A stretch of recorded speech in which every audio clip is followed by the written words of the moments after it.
Hey, I'm giving you the failed child. Let's get a divorce. What? It's perfect. The failure's mom and the failure's son together.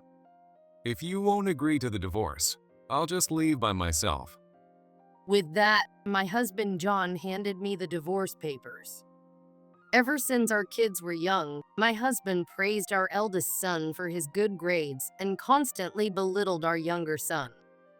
Of course, I didn't want to lose our eldest, but he had gotten into a private high school, and my income alone wouldn't be enough to keep him there.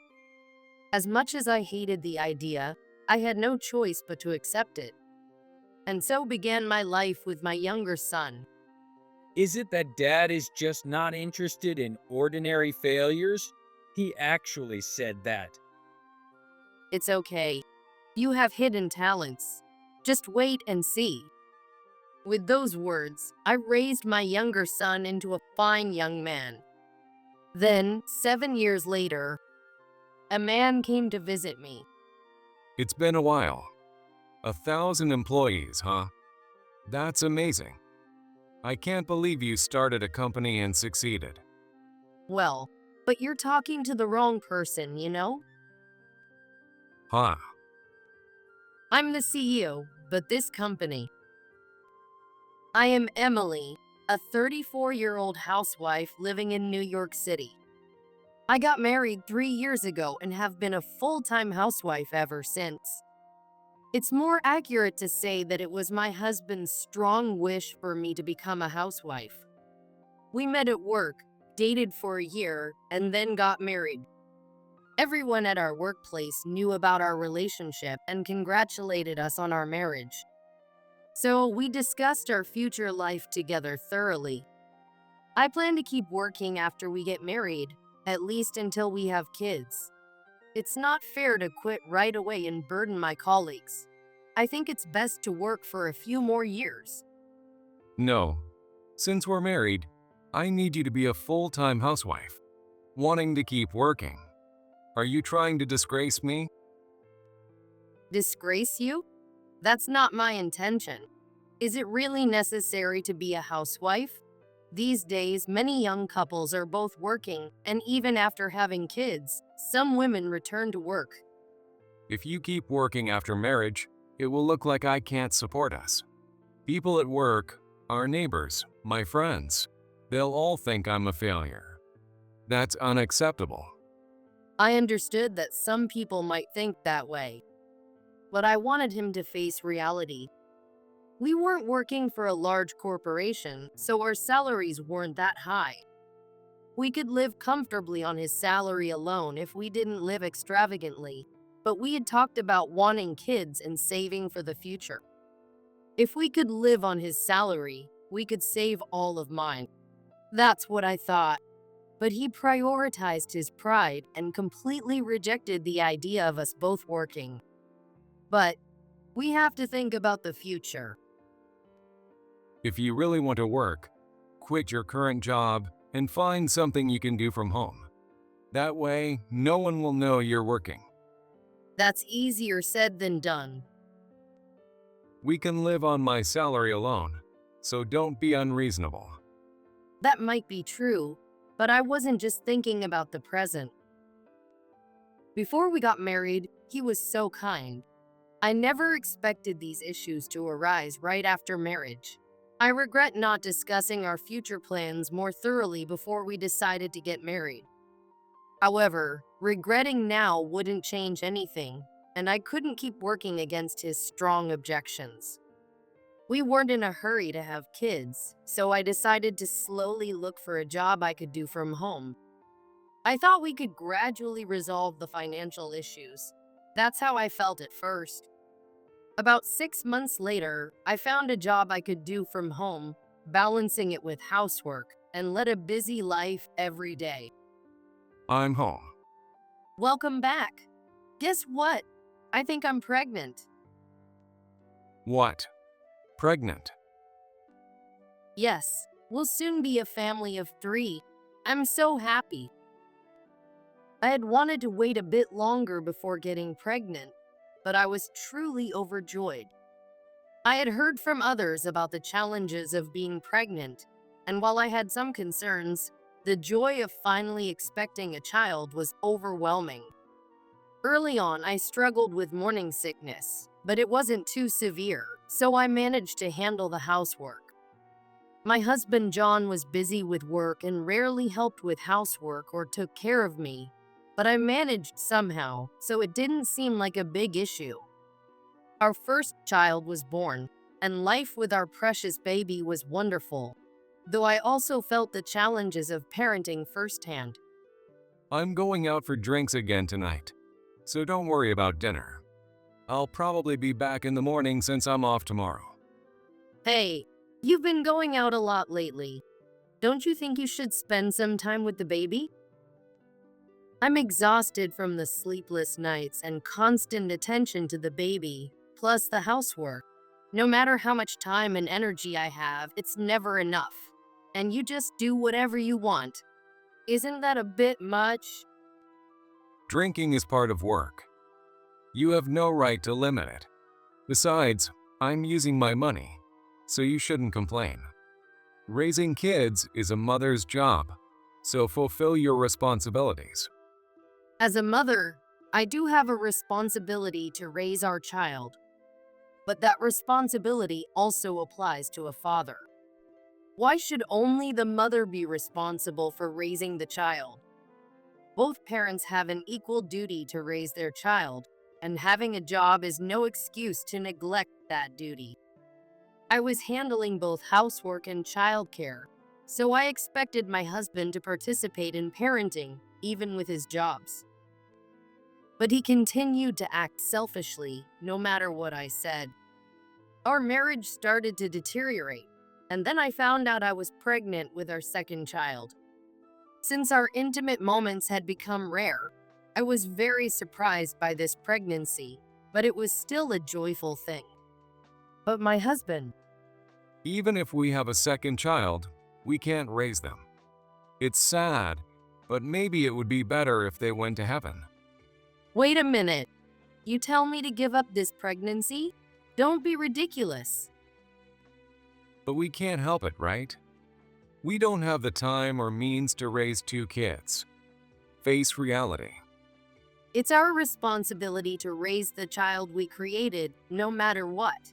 If you cut back on your car hobbies, drinking, fishing, and golfing, we could easily find the money to raise a second child. I shouted at him, unable to hold back my anger. This is absurd. What does he think our children are? I won't allow him to decide not to have a child for such selfish reasons. We had a huge fight over it, and after that, we hardly spoke to each other. Despite his opposition, I went ahead and gave birth. This time, unlike the first, it was physically and emotionally taxing. But the moment I saw my newborn's face, all the hardships faded away. Just like with our first child, I vowed to raise this one with all my responsibility. Both children grew up quickly and soon were in elementary school. I'm home, Mom. I'm home. Welcome back. How did you both do in school? No problems at all. Straight A's in every subject. That's amazing. I didn't do so well. I tried hard, but I'm just not good at studying. I never intended to compare my children. My eldest Jack had his strengths, and my youngest Thomas had his own. I never wanted to favor one over the other based on comparisons, but academically, Jack excelled.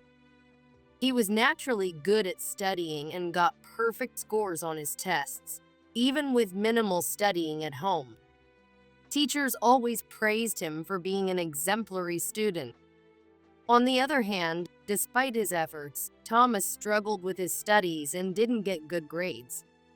But I saw him diligently doing his homework and studying every day, and I didn't judge him solely by his results.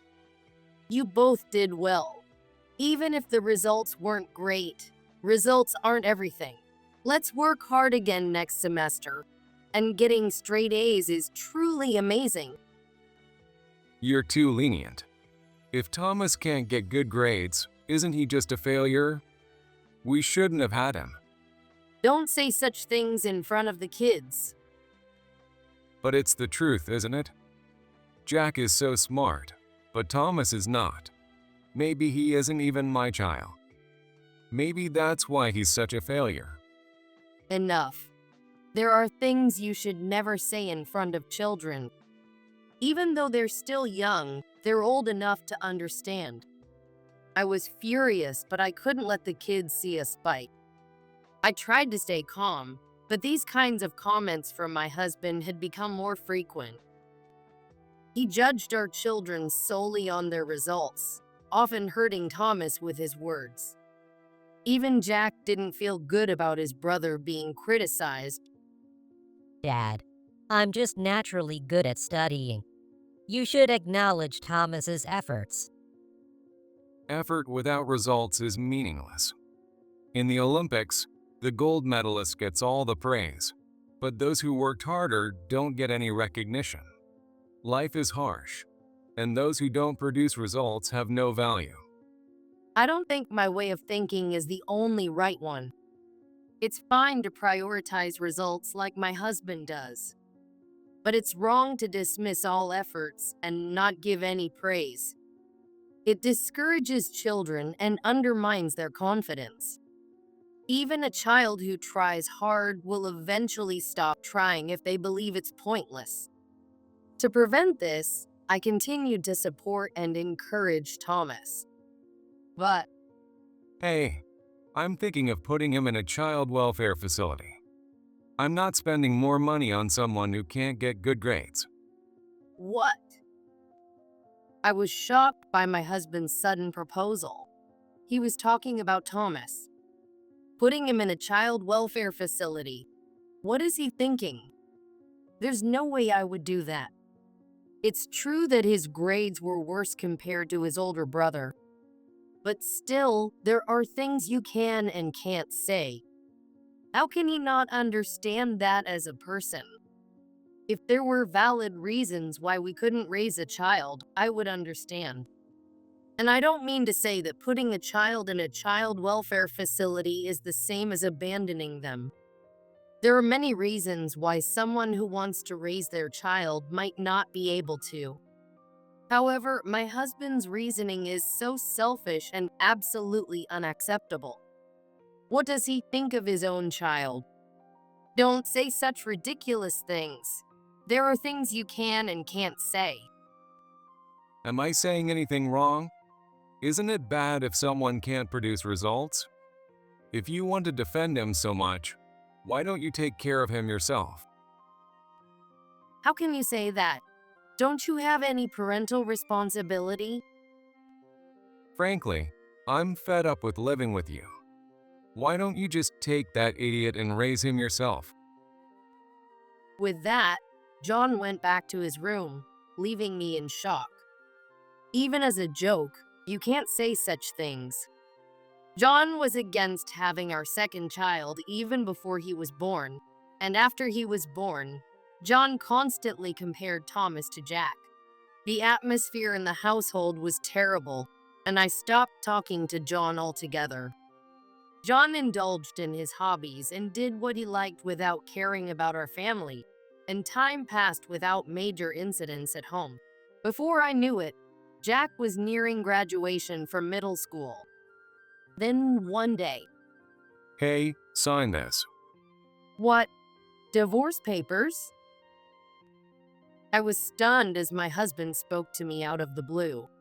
We only communicated about necessary things through texts, so I was surprised he talked to me directly. My mind went blank, and I couldn't find any words. Does he want a divorce? But why now? Our relationship had indeed turned cold, and we didn't have a warm family dynamic, but he had been doing whatever he pleased, and I was paying for Thomas' extracurriculars with my income from working at home. We were living without any complaints from either side. What changed for him? I don't want to waste any more money on this. I don't need those failures anymore. What do you mean? I don't intend to continue living as a married couple with you. I want to remarry my new girlfriend. What? I was shocked by John's words. Was he cheating on me? Why? I was at a loss for words and took some time to process everything. Our marriage was practically non-existent, and I had stayed in it for the sake of the children. Without the kids, I would have divorced him immediately. So I wasn't sad about the infidelity, but I was angry at his irresponsibility for wanting a divorce after crossing such a line. How can you say something so selfish? What do you think your position is? It's my life, and I'll do whatever I want. Besides, I'll give you the failed child. The failure. He means he wants to take care of Jack, but wants me to take care of Thomas? Both children are in middle school, and this isn't something he can decide on his own. Sure, he might love Jack for his good grades, but what does Jack think of his dad who neglects his family and cheats? Shouldn't he consider that? You can't just decide everything as you please. The kids aren't your pawns. Then let me ask you, can you support Jack with just your income if he gets into a private high school? Well, If you think about his future, my proposal is the best. I'll leave the failure to you, so no division of assets or child support. And if you ask for alimony for the affair, you know what'll happen, right? If I out of money, I can send him to a private high school. he was trying to intimidate me. And he wasn't wrong.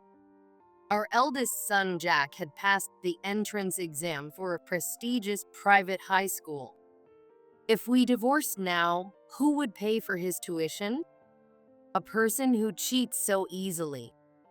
If I demanded child support, he could disappear and leave me with nothing.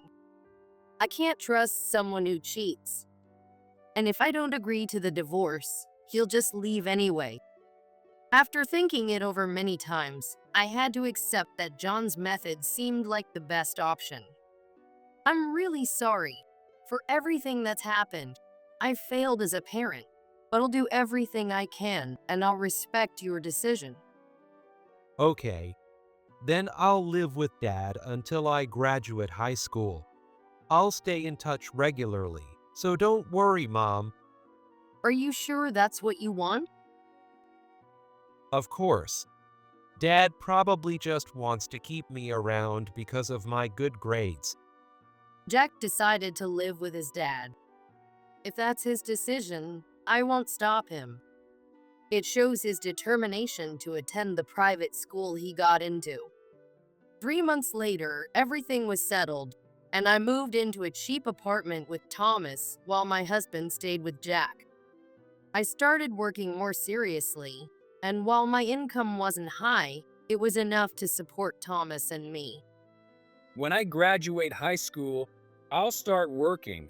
Dad's right. I can't do anything, so there's no point in going to college. What are you talking about? Don't listen to what he says. But It's okay. You'll see. You have your own talents. There's nothing to worry about. Being abandoned by his dad made Thomas doubt his abilities and lose confidence. But I knew he had hidden talents. I wanted him to go to college and develop his strengths, so I worked hard to help him forget about his dad. Years passed, and Thomas reached the age to graduate high school. Mom, will you really support me? Of course, you have talent, so work hard to develop it. I'll help you out and cover for you, so don't worry. All right, I understand. Then I'll give it a shot. After graduating high school, he started working as a freelance engineer. He had always been good at math and science since elementary school. He didn't score well on regular tests, but he excelled in math, which pulled down his overall grades. My ex-husband overlooked these details and dismissed him as a failure. but I knew Thomas had unique talents. After middle school, he went to a high school where he majored in engineering. There, his talent flourished, and he had skills beyond a typical engineer even before graduation. I got a really good project. Really? That's amazing. Another client asked to work with me again. I'm really busy, but I love every minute of it. Seeing Thomas so lively and successful as an engineer made me proud. He built connections with various companies, and eventually, he couldn't handle all the work alone and started outsourcing to other engineers. So, I founded a company to manage projects. 5 years passed quickly. Boss, there's a visitor here to see you. Did you have an appointment? What? No, I didn't have any appointments scheduled. There were no scheduled visits, so I was a bit surprised. Who could it be?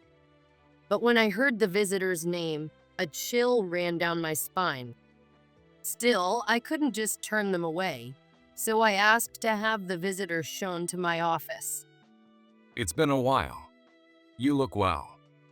Here, I brought some treats for everyone. To my surprise, it was my ex-husband, the last person I wanted to see or hear from. I was shocked when I heard his name, but I never thought he would actually show up. He must have heard that Thomas and I were running a company and decided to turn over a new leaf. Why are you here now after all this time?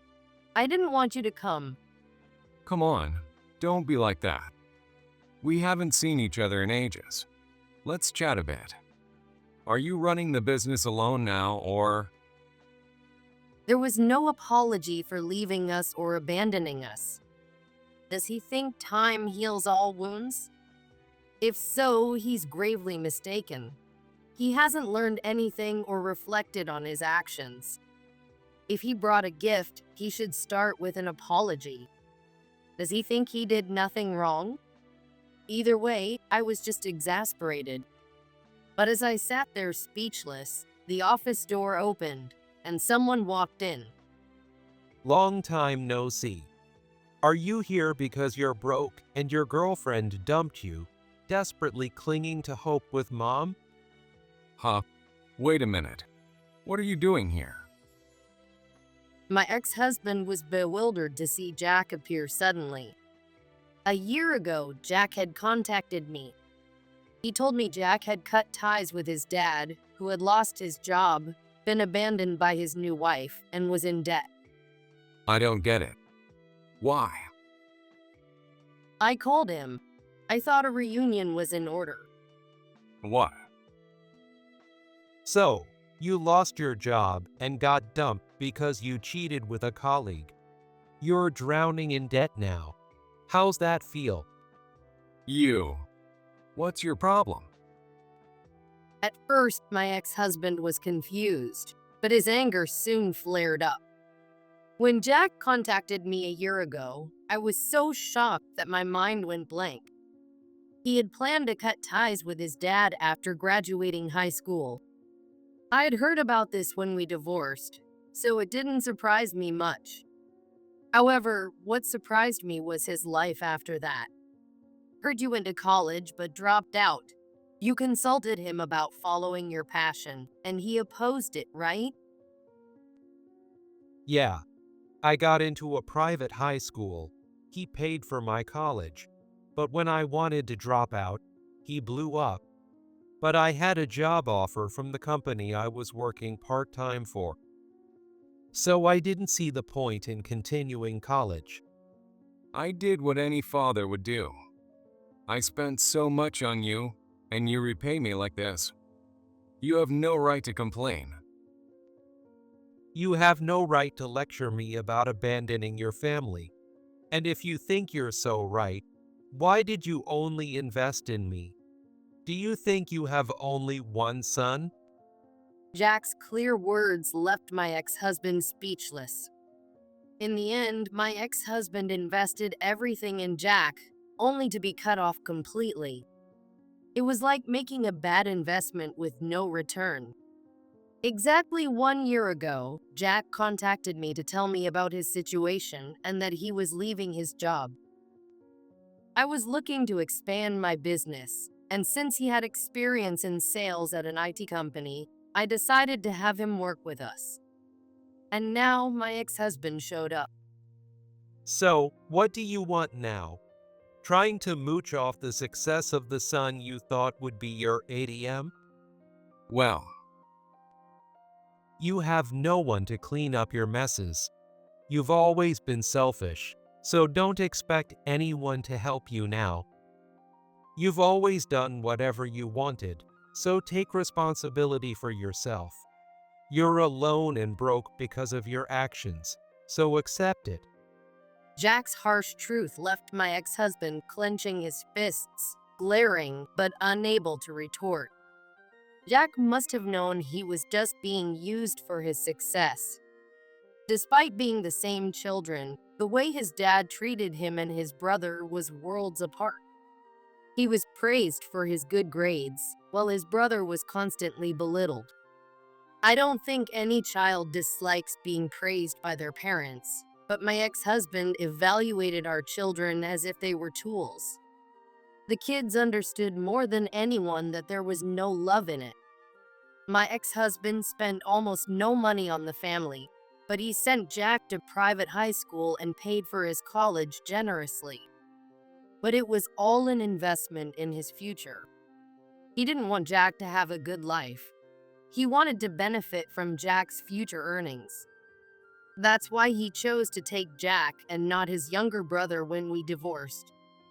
Jack understood this during our divorce, so he decided to use his dad just as his dad was using Jack. You're going to live a hellish life from now on, but that's not my concern. You'll suffer in life, but good luck with that. this has nothing to do with you.